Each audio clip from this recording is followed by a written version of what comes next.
کوشش کریں گے کہ سب بھائیوں کو ریلیف ملے۔ بہرحال تقریباً 30-40% پچھلے سال کی نسبت اس دفعہ قیمتوں میں اضافہ ہوا ہے۔ بہرحال پیچھے سے ساری چیزیں مہنگی ہوئی ہیں تو اس وجہ سے تو لازمی بات ہے کہ آگے سے بھی چیزیں وہ چیز مہنگی ہوگی۔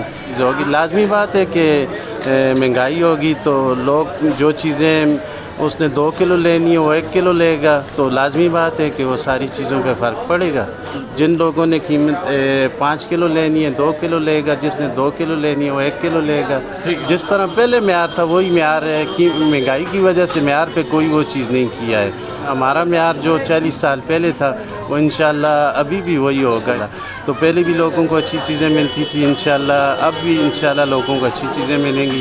کوشش کرتے ہیں اپنی طرف سے کہ کوئی کمی نہ ہو۔ راشد صاحب یہ کہتے ہیں کہ کوشش کرتے ہیں کہ عوام کے معیار کو بھرپور، گزشتہ 50 سال جس طرح میں نے عوام کے معیار پر پورا اترتے رہے ہیں اور اس دفعہ بھی ہم پورا اتریں گے۔ مہنگائی جتنی بھی بڑھے لیکن ہم ان کی مقدار اور اس کا معیار اس پر کوئی سمجھوتا کرنے والے نہیں ہیں۔ یہ آپ دیکھ رہے ہیں عید قریب ہے، شام کا مہینہ ہے اور انہوں نے آہستہ آہستہ اپنی بیکریز کو بہت زیادہ مٹیریل سے سجانا شروع کر دیا ہے اور 30 سے 40% مہنگائی کے بارے میں بھی انہوں نے بتایا ہے۔